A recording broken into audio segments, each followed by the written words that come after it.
हाँ तो बच्चों हम लोग देखेंगे अब पाठ का व्याख्या। निकाल लीजिए किताब, पढ़ते हैं। खजांचियों की विशाल अट्टालिकाओं को जाने वाले मार्ग पर सौभाग्य के चिरसंगी दुर्भाग्य की तरह अनेक छोटी छोटी अंधेरी और बदबूदार कोठरियां बनी हुई थी। उन्हीं में से एक में विचित्र व्यक्ति रहता था जिसे संस्कृत पढ़े लिखे लोग अष्टावक्र कहते थे। खजांचियों की विशाल अट्टालिकाओं के जाने वाले मार्ग पर सौभाग्य के चिरसंगी, मतलब देखो क्या हुआ, यहाँ पे एक बहुत बढ़िया वर्ड कहा गया है। ये कहे हैं लेखक कि खजांची कहा जाता है जहां बैंकर वगैरह रहते हैं। उस रास्ते में जहां बड़ा बड़ा महल बना हुआ है, अट्टालिकाओं बना हुआ है, मतलब बड़ा बड़ा घर बना हुआ है, उसी रास्ता में बदबूदार कोठरी भी बना हुआ है कहीं, जिसे बदबू आता है। और सौभाग्य का चिर संगी का मतलब क्या होता है कि कभी कभी ऐसा न्यूज आता है जो खुश भी करता है और दुखी भी करता है, खुश भी करता है और दुखी भी करता है। तो बात वही हुआ कि कोई मान लो कि एक आदमी है जिसको बहुत महंगा घड़ी चाहिए था, वो घड़ी मिला, बहुत खुशी की बात है, और उसी दिन उसका हाथ कट गया। इसी को कहा जाता है सौभाग्य का चिर संगी। ना समझ में आया? ना समझ में आया? जैसे बहुत आप मान लीजिए कि कुछ ऐसा चीज के बारे में, जैसे आप चाहते हैं कि हमको एक मोबाइल मिल जाए, हमको एक फोन मिल जाए और एप्पल का फोन मिल जाए, बहुत आप उत्सुक थे। अचानक आपको फोन एप्पल का कोई लाके दिया और पता चला उसी दिन से आपको दिखना बंद हो गया। इसी को कहा जाता है सौभाग्य के साथ दुर्भाग्य का आ जाना। ना हुआ है?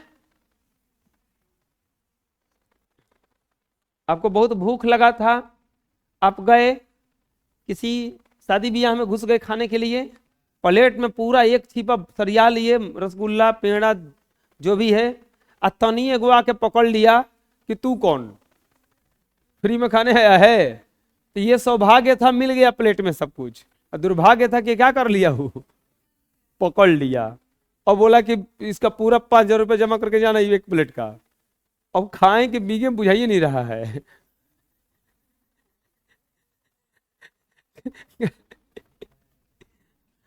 तो इसी को कहा जाता है सौभाग्य के साथ दुर्भाग्य का। सपोज दैट कोई परीक्षा दिया, सौभाग्य से उसका गणित में 100 आया, लेकिन दुर्भाग्य से हिंदी में फेल हो गया वो, तो इसी को कहा जाता है सौभाग्य के साथ दुर्भाग्य। नहीं बुझाया?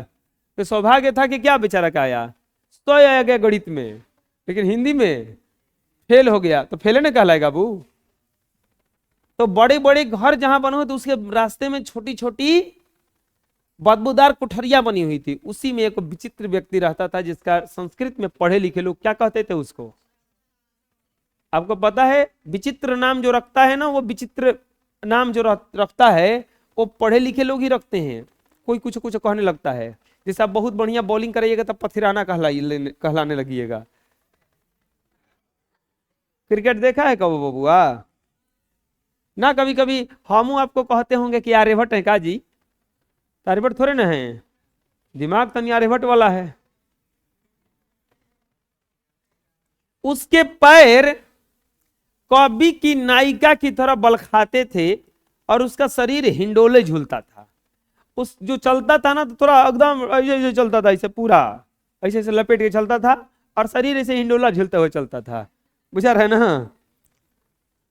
बोलने में वो साधारण आदमी के अनुपात में 3 गुना समय लगता था, बोलने में भी ज्यादा समय लगता था। जैसे बोलना है कि बिस्कुट दीजिए चाहे दलमोट दीजिए तो दलमोट दीजिए ऐसे, तो मतलब 3 गुना समय लेता था। श्याम वर्ण का मतलब सांवला रंग का था, नयन निरीह, शरीर एक शाश्वत खाज से पूर्ण, शाश्वत खाज खुजली हुआ था पूरा शरीर में उसका, मुख लंबा था, वस्त्र वक्र, मुख लंबा और वक्र का टेढ़ो था, वस्त्र कीट से चिटके, जो कुर्ता पहना था एकदम गंदा मैला कुचैला, यह था उसके व्यक्तित्व, यदि इसमें कुछ कमी रह जाती तो उसे सीन सड़ा के पूरा कर देते। इसी आखिरी बात के लिए उसकी माँ अक्सर लानत मलामत किया करती थी। उसकी माँ भी थी, उसको हमेशा डांटती रहती थी इसी बात के लिए। उसकी माँ, जी हाँ उसकी माँ, उसकी केवल एक माँ ही थी। सुना है कि बाप भी थे, पर अष्टावक्र शायद उन्हें याद रख सके, इनसे पूर्व ही वो चल बसे। इन बातों में आज 30 वर्ष बीत गए, तब से अकेली माँ ही उसका लालन पालन करती आ रही है। खजांचियों के वंश के नौनिहालों की राय में उसकी माँ का स्नेह इतना तीव्र था कि उसने अष्टावक्र की बुद्धि की बाढ़ मार दी। उसका भोलापन मूर्खता सीमा रेखा को पार कर गया। भोला भाला था, और भोला भाला आदमी को मूर्ख कहा जाता है। भोला भाला का मतलब क्या हुआ कि जैसे आपसे कुछ भी कोई मांगे, जैसे शंकर भगवान को भोला आदमी कहता है कि भोला बाबा हैं। रावण वो अपने लिए महल बनवाए, और रावण जान के उनका महल में मांग के ले आया, बुझा रहे ना। भस्मासुर गया, बोला कि ऐसा वरदान दीजिए हमको कि जिसके कपार पे हाथ रखे वो मर जाए, तो वो तथास्तु कह दिए, उन्हीं के कपार पे रखने लगा कि आप ही को मुआएंगे अब शुरुए में। तो इसी को भोला भाला कहा जाता है कि दे देना है, बाद में भुगतना है उसी का परिणाम। तो वैसा ही था। यद्यपि असमय आ जाने वाले बुढ़ापा के कारण मां का शरीर प्रायः स्थिर हो चुका था। वह कुछ लंगड़ा करके भी चलती थी। निरंतर अभावों से जूझते जूझते चिड़चिड़ापन उसका चिरसंगी बन गया था। अभाव में रहिएगा ना दिन रात आप, तो थोड़ा सा को मन में चिड़चिड़ापन आता है। अभाव किसको कहा जाता है? जैसे जो चाहिए वो नहीं मिल रहा है, तो उसी को कहा जाता है अभाव। पर बेटे से मुक्ति पाने की बात उसके मन में कभी नहीं आई। वह विधवा थी, इसीलिए उसके वस्त्र काले किष्ट नहीं थे, फटे हुए भी थे, जिसमें गरीबी के पाबंद लगाने के लिए कोई स्थान नहीं छोड़ा था। उसके सिर के बाल सदा उलझे रहते थे। इस कहानी में जितने भी चैप्टर उसमें सबन के बाल उलझे ही हैं। एगो भगजोगनी थी, हाँ 9 क्लास में ऐसे उलझे हुए बालों से पाला पड़ा है, जैसे भूत चुड़ैल हो।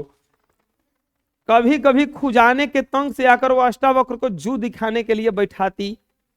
कभी कभी इतना जू पड़ गई थी कि अष्टावक्र से बोलती कि जू निकाल मेरा। अच्छा खासा मनोरंजक दृश्य बन जाता। मां उंगली के स्थान से बता करके यहां देख।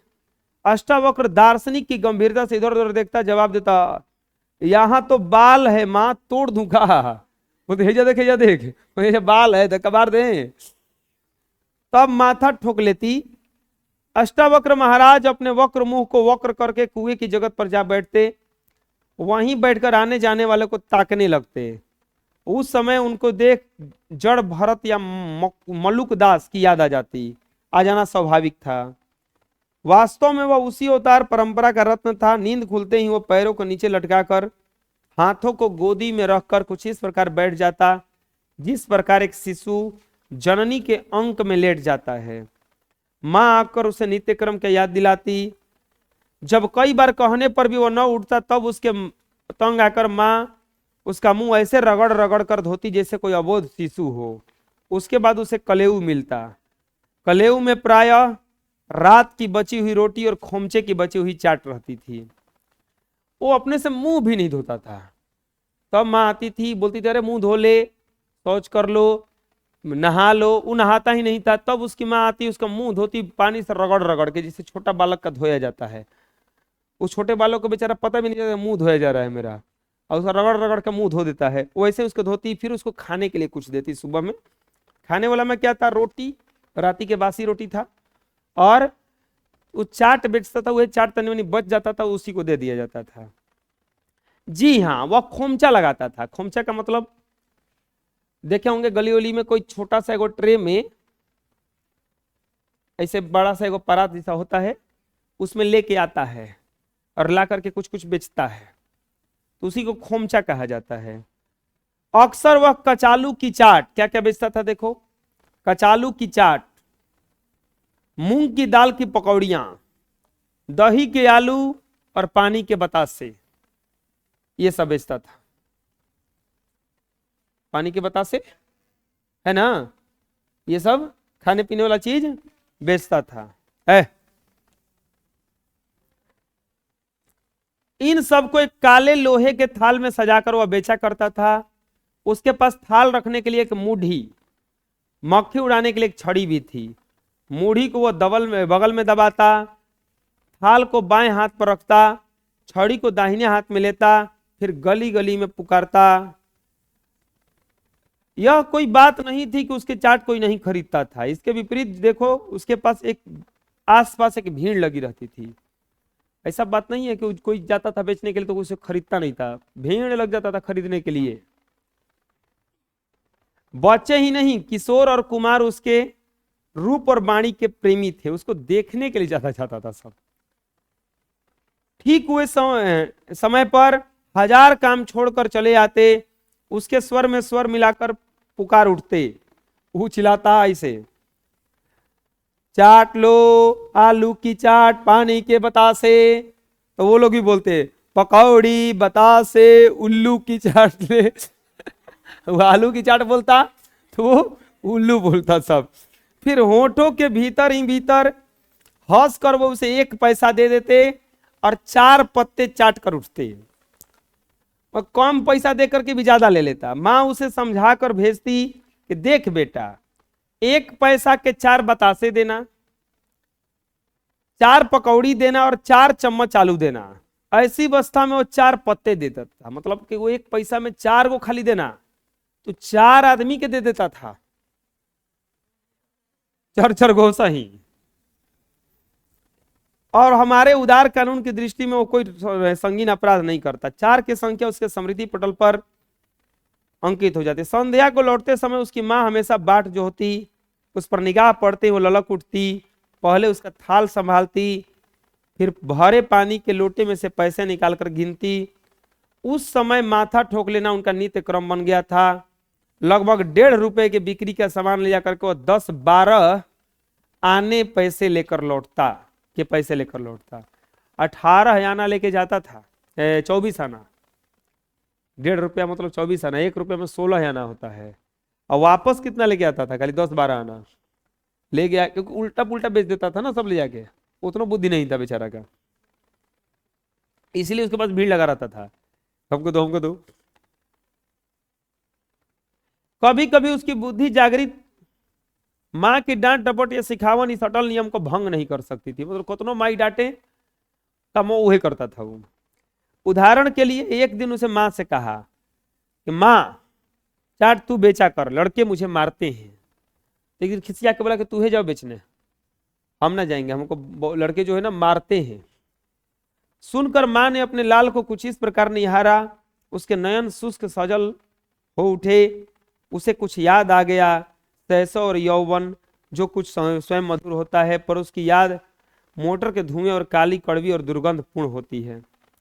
यह बात नहीं है कि माँ को अपनी चाट बेचने की बात सुनकर दुख हुआ।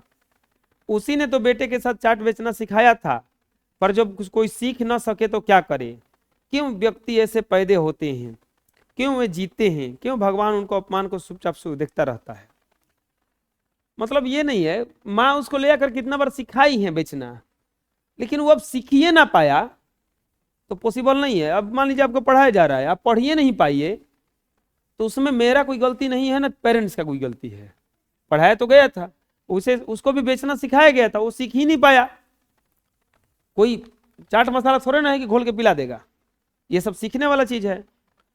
वो बोला कि माँ भूख लगी है, माँ ने नहीं सुना। माँ भूख, बेटे ने आग्रह से दोहराया। वो बोला, फिर बोला कि भूख। माँ चिंचिना पड़ी, खिसिया गई, ले मुझे खा ले। बेटा कुछ समझा नहीं, खा क्यों नहीं लेता? पाप कट जाएगा। नासपीटे ने नाक में दम रख कर रखा है, न जीने देवे न मरने देवे है। अब माई खिसिया रही, एकदम नाकी में दम करके रखा है। कब तक बैठी रहूंगी तेरे खातिर? अमर पट्टा किसने लिखाया है? अरे कोई पानी की बूंद भी नहीं डालेगा, पर तू समझे तब ना। वो खिसिया रही थी कि हम मर जाएंगे तो तोरा क्या देखेगा रे? इसमें भी था वही चीज, इसमें भी वही चीज था भगजोगनी वाला में। वो में मरने के बाद उसको कोई देखने वाला नहीं था। वह बोलने लगी तो बोलती रही, पर सुनने के लिए अष्टावक्र वहां बैठा नहीं रहा।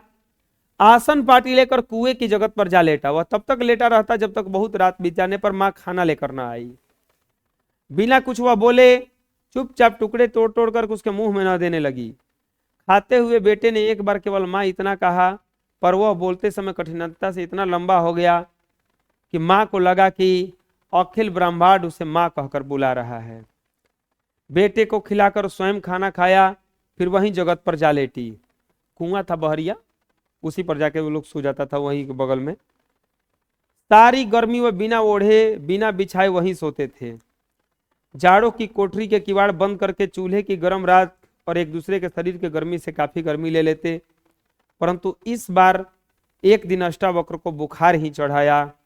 उस दिन खजांची वंश के नौनिहालों ने देखा अष्टावक्र चिथड़ों में लिपटा चूल्हे के पास लेटा हुआ छटपटा रहा है और उसकी माँ वही कोठरी के आगे मूढ़ी पर लोहे के थाल को रखे कमची से मक्खी उड़ाती हुई चाट बेचने को बैठी है। वे स्थिति प्रज्ञ अनासक्त बंधु आगे बढ़ गए। तब अष्टावक्र ने सदा की तरफ पलु स्वर में पुकारा, माँ। एक दिन हुआ क्या कि बेचारे को बुखार लग गया। अब वो कपड़ा लपेटे हुए छटपटा रहा है दवाई के लिए। उसकी माँ बना करके सब कुछ अब बैठी है रोड पे बेचने के लिए। वो चिल्ला रहा है, माँ क्या है? माँ ने कड़वे स्वर में पूछा, पानी। वो उठी, बेटे को पानी पिलाया, लौट चली। पर अष्टावक्र ने उसकी धोती का छोर पकड़ लिया। जाने लगी तो पकड़ लिया। वो क्रुद्ध हो उठी, बोली, छोड़ मुझे, 1 पैसे की चाट नहीं बिकी, कल को क्या खाएगा? बेटे ने उसी स्वर में कहा, माँ। पैर ठिठक गए। वह मुड़ी, नीचे बैठकर उसका गर्दन दबाने, उसका सिर दबाने लगी, बड़बड़ाने लगी, अरे तेरी दवा लानी है, डॉक्टर 3:45 आना मांग लेगा, उतने तो पैसे आने दे। मतलब उसके पास इतना भी पैसा नहीं था उसको जाके दवाई करा सके, एक दवाई लाए। फिर छड़ों ने करवट ली, पैसे आए, दवाई आई, अष्टावक्र का ज्वर जाता रहा, बुखार छूट गया बेचारे का। परंतु कुछ दिनों के बाद जब उसकी मां को ज्वर चढ़ा तो वह संकट में पड़ गया। अब माई को लग गया बुखार, ज्वर जो आ गया वो उसकी मां को आ गया। लेटे लेटे मां ने आज्ञा दी, बेसन उठा ला। अब वो तो जाके दवाई करवा दी उसका, लेकिन अब मईवे के लग गया। अब लइकवा उतनो काबिल है कि नहीं है, आगे देखते हैं। यह वो बोली कि अरे बेसन उठा के ला, तू कुछ लाया? अरे ये तो राख है। वह उधर वह बेसन लाया। माँ ने लेटे लेटे उसमें पानी डाला, पानी में घोला, उसमें आलू डाले। इतने पर वह बुरी तरह हाँफ गई। बुखार लगा था बेचारी को, काम करने का मन नहीं था, प्लस में बुढ़ी भी हो चुकी थी। धुएं ने तन मन को और कड़वा कर दिया। उधर तेल अलग छटपटा रहा था। किसी तरह पकौड़ी बनाने के रीत बेटे को समझाकर बोली, ले अब धीरे धीरे तेल में छोड़ता जा, धीरे से छोड़ना नहीं तो जल जाएगा। बोली कि अब धीरे धीरे इस पकौड़ी को तेल में डालो। अष्टावक्र ने धीरे से पैर जलने के भय से कुछ ऊंचे से मुट्ठी भर आलू का बेसन कढ़ाई में छोड़ दिया। तेल सीधा छाती पर आया। वह हाय मां कह करके वहीं लुढ़क गया। कढ़ैया खोल रहा था ना, वो में ले जाकर ऐसे ही छोड़ दिया। और छोड़ दिया तो एक हाली गिरा, वो में छपाक जैसा तेल उड़ के कहाँ आ गया? छाती पर आया। वो एकदम हाय माँ कह कर, माँ थी ना, क्या हुआ कह करके उठ बैठी। उसका रोग न जाने कहाँ चला गया। सीधी डॉक्टर के पास पहुंची। सौभाग्य से तेल उछटता हुआ पड़ा था, इसीलिए कुछ देर बाद उसकी जलन सह गई। तब तक उसकी तीव्र ज्वर ने माँ को थाल तैयार कर लिया। लेकिन जब वह लौटा तो माँ में इतनी हिम्मत नहीं थी कि वह उठकर उसका थाल ले लेती। वो बुखार में अपना दवाई नहीं कराई, उसके लिए करके इलाज उलाज कराई, कसहूँ भेज दी बना उना के सब की जो बेचे। वापस आई तो उतना भी बल नहीं था कि उठ के जाएं उसका थाली ले लें। अष्टावक्र को ये अच्छा नहीं लगा। थाल रखकर वह मिबूड बैठा रहा। फिर माँ के पास आया, उसका बदन देखा, हाथ जैसे तवे से छू गया हो। इस स्पर्श ने माँ को चेतना को बल दिया। एकदम जल रही थी पूरा बुखार से।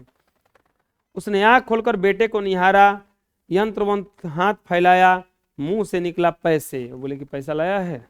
अष्टावक्र ने लोटे से निकालकर ठंडे ठंडे पैसे माँ के जलते हुए हाथ पर रख दिए और चिर परिचित स्वर में पुकारा, माँ। माँ ने हिम्मत की, पूछा, भूख लगी है? बेटे ने 2 क्षण रुक कर जवाब दिया, माँ भूख, खा ले। बस इतना ही माँ बोल सकी।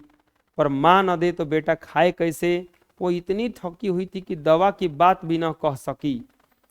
बस पैसों को मुट्ठी में दबाए संज्ञाहीन पड़ी रही। अष्टावक्र बैठ सका तब तक बैठा रहा, फिर वहीं लेट गया। माँ के शरीर से उसे और दिन से अधिक गर्मी मिल रही थी। वह उसके पास खिसकता आ रहा था। दूसरा दिन किसी तरह बीत गया। तीसरे दिन माँ ने उठने का प्रयत्न किया, पर पूरा शक्ति लगा चुकने के बाद केवल घिसट सकी। उसने गर्दन उठा के देखा, थाल चाट का थाल उसी तरह पड़ा है। अष्टावक्र ने उसे छुआ तक नहीं है। उसकी जलती हुई आंखों में पानी की बूंदें उतर आई। उसने कांपते हुए हाथों को अपने उसके पास उठाकर लेटे हुए पुत्र के मुंह को सहलाया। पुत्र की चेतना जागी। सदा के भांति उसने पुकारा, माँ। माँ की जैसे हिचकी बंधने को हुई, पर उसमें शक्ति अब भी नहीं थी। वह रोने के प्रयत्न में एक लुढ़क गई। तब तक कुछ क्षण के लिए एक बार अष्टावक्र की बुद्धि जागृत हुई। वह उठ बैठा और अपनी समझ से बड़ी तेजी से बाहर निकला। उसके पीछे बहुत छोटे क्षण के लिए माँ की संज्ञा लौटी। हाथ से टटोलकर बेटे को देखा, पर रक्त स्थान ही रिक्त था। माँ कहती कि उठ के चला गया, कहीं चला गया। अब मम्मी थोड़ा सा उसका फिर से क्या की कि देखने लगी कि यही लड़कवा है कि नहीं है, लेकिन खाली था। उसका हाथ तेजी से घूमने लगा, हाथ के साथ हृदय भी। वह तेज हुआ और तेज हुआ, और एकदम जोर जोर से उसका सांस चलने लगा, और तेज, फिर बंद हो गया। थोड़ी देर बाद जब अष्टावक्र की अपर्याप्त याचना भरी भाषा की उपेक्षा न कर सकने के कारण एक डॉक्टर महोदय आ गए, तो माँ उस नरक से मुक्त हो चुकी थी। वो गया था डॉक्टर को लाने के लिए, दौड़ा हुआ। उसको बुद्धि थोड़ा सा जगा था, लेकिन तब तक माँ चल बसी थी। उसके बाद खजांचियों के राजभवन के जाने वाले मार्ग पर एक बार फिर परिवर्तन दिखाई दिया। कुल्फी बनाने वाला बुढ़ा उस कोठरी में आ गया। जैसे माँ मरी तो उसको उस जो कमरा में रहता था उसमें एक दूसरा बुढ़ा आ गया, कुल्फी बनाने वाला। पर संध्या को क्या देखता है कि कहीं से आकर अष्टावक्र अपना सामान सहित कुएं की जगत पर गुमसुम बैठा है, और उसका वक्र मुख किसी अज्ञात गंभीरता से वो और भी वक्र हो उठा है। इससे पूर्व वह किसी से कुछ पूछे, बालकों के एक दल ने उसे देख लिया। वे हर्ष से चिल्ला उठे, बतासे ले, उल्लू की चाट ले। और लड़का इसको देखा तो फिर से उसको चिढ़ाने लगा सब, पर उसने कोई जो उत्तर नहीं मिला, तो उनका हर्ष मुरझाने लगा। लेकिन सब चुप हो गया। एक बालक ने आगे पूछ करके बोला, अब तुम चाट नहीं बेचोगे? दूसरी बालिका अत्यंत गंभीर हुई। कोई लड़की थी छोटी सी, एकदम गंभीर हो गई, पुलिस की मां मर गई है। तीसरा लड़का शरारती था, चिल्लाया, पागल है। तीसरा है, भाग, पागल है, ये पागल है। तब तक बुढ़ा कुल्फी वाला पास आ गया। बालक भाग गए। उसने अष्टावक्र से पूछा, क्यों भाग आए? अष्टावक्र ने मानो कुछ सोचा, फिर प्लुत स्वर में कहा, माँ। तो बोला कुल्फी वाला कि माँ नहीं आएगी पगले। तो बोला कि माँ कहाँ गई है? तो बोला कि मर गई है। अष्टावक्र ने उस कुल्फी वाले के किराएदार को ऐसी विचित्र दृष्टि से देखा जैसे कहता हो कि तुम क्या कहते हो, मर गई? इसका मतलब नहीं है कि वो लौटेगी नहीं। उसकी इस चुनौती को अस्वीकार करने में असमर्थ बूढ़े ने कुल्फी वाले की गर्दन मोड़ ली। कुछ मन गीला हो आया। सुना अष्टावक्र कह रहा था, माँ आएगी, चाट बनाएगी। उसको भरोसा नहीं हुआ, एकदम घुसिया के देखा एकदम कि तू क्या बोल रहे रे, मर गई हैं, मरबो करेंगे तुमको हम। उसी रात वह नीलांबर के नीचे जगत पर सोते सोते कई बार बड़बड़ाया, माँ। सवेरे खजांची ने एक बार दया करके फिर उसे बाग में भेज दिया। पशुओं की बैरक के पास वो काफी खुली जगह पड़ी थी, पर वह उसे अच्छी नहीं लगी। खजांची माँ के कपड़े भी अस्वीकार कर दिए। रोटी देखकर उसकी माँ की याद आई। बोला कि चाट बनाएगी, मैं बेचूंगा फिर खाऊंगा। बोले कि नहीं, ऐसे नहीं खाऊंगा, माँ चाट बनाएगी, हम बेचेंगे तब खाएंगे। उसने नहीं खाया। उसने कुएं के जगत को नहीं छोड़ा। फिर एक जगत पर बैठे बैठे उसकी बुद्धि जागृत हो उठी। वह चाट वाला खाली थाल लेकर पुराने परिचित मार्ग पर घूमने लगा। खाली थाल लेकर के लगा गली में घूमने। वही मकान, वही सड़कें, वही मानव समुदाय, वही बोलियां। चाट वाला आया है, हल्ला मचा, चाट वाला आया है। कौन? अष्टावक्र? हाँ, पर इसके पास चाट नहीं है। ये बेचारे की माँ मर गई, कोई बोलता नहीं है सहानुभूति से कि देखो ना लड़का की माई मर गई बिया। एक बार, दो बार, 10 बार, बार बार सुना बेचारी की माँ मर गई है, बेचारी की माँ मर गई है। इसका परिणाम यह हुआ कि उसकी बुद्धि जागृत, सोचने लगी कि माँ मर गई है, माँ मर गई है, माँ मर गई है, अब नहीं आएगी, हाँ अब नहीं आएगी, आती ही नहीं। जिस समय उसकी बुद्धि में यह तर्क जन्म ले रहा था, उसी समय एक वृद्धा ने अपनी बाड़ी में स्नेह भरकर उसे रोटी खाने के लिए कहा। उसने कई क्षण उस वृद्धा की ओर देखा, देखता रहा, फिर न जाने क्या हुआ वहीं बैठ गया। एक बुजुर्ग थी, बोली कि बेटा आओ रोटी खा लो। उस रात कुल्फी वाले ने सुना अष्टावक्र बार बार माँ माँ पुकार रहा है। उसकी पुकार में सदा की तरह सरल विश्वास नहीं है, कराहट है। कुल्फी वाले ने करवट बदल ली, पर इस ओर कर्ण रंध्र में कराहट और भी कसक उठी। वह लेट न सका, धीरे धीरे न उठा, झुंझलाया हुआ उसके पास आया। अष्टावक्र छटपटा रहा था। देख कर जाना उसके पेट में तीव्र दर्द है। उसे देख कर लगा कि इसके पेट में बहुत ज्यादा दर्द हुआ है। यहां तक देखते देखते उसके दस्त शुरू हो गए, उल्टी करने लगा वो। अब कुल्फी वाला घबरा गया, दौड़ा दौड़ा बड़े खजांची के पास पहुंचा। पहले तो वो चिंचिनाए, फिर अस्पताल को फोन किया। कुछ देर बाद गाड़ी आई और अष्टावक्र को लाद कर ले गई। गाड़ी आया और अष्टावक्र को लाद कर ले गया। 2 घंटे बाद कुल्फी वाले ने फिर आइसोलेशन वार्ड में दूर से देखा। वो अकेला था, उसकी कराहट बढ़ती जा रही थी, प्राण खींच रहे थे, वह लगभग मूर्छित था। कभी कभी उसके जीभ होंठों से संपर्क स्थापित करने की चेष्टा करती, शायद वह प्यासा था। डॉक्टर आया, देख कर बोला बस अब समाप्त होने वाला है। डॉक्टर आया, कुल्फी वाले से बोला कि अभी जाने वाला है। नर्स ने कुल्फी वाले से पूछा तुम्हारा मरीज है? कुल्फी वाले ने गर्दन हिलाकर जवाब दिया जी नहीं, इसका कोई नहीं है। उसी क्षण अष्टावक्र की बुद्धि जागृत हुई, धीमे गंभीर स्वर में पुकारा माँ। दोनों एक साथ लपके। कुल्फी वाले ने समझा शायद संज्ञा लौट रही है, पर नर्स जानती थी कि यह मृत्यु की चेतावनी है, अंतिम बोल है। अष्टावक्र ने वाक्य पूरा किया, माँ अब नहीं खाऊंगा, अब नहीं। और फिर उसकी चेतना मौन हो गई, सदा के लिए मौन। इतना कह करके वो मर गया। नर्स ने शीघ्रता से उसका मुंह ढककर यंत्रोक्त भंगी को पुकारा, जमादार स्ट्रेचर लाओ। जमादार ने दूर से सदा हुआ जवाब दिया, अभी लाया मिस साहब। लौटते समय कुल्फी वाला परम शांत था, यद्यपि उसके मन में करुणा का उद्रेक हुआ, तो भी ईश्वर को धन्यवाद दिया जिसने अष्टावक्र को अपने पास बुलाकर दोनों के सुख की नींद सोने का अवसर दिया। वो ईश्वर को धन्यवाद दिया कि बढ़िया हुआ ये चला गया, ये बहुत कष्ट में था। ये था पूरा चैप्टर। कल हम लोग देखेंगे इसका प्रश्न और उत्तर।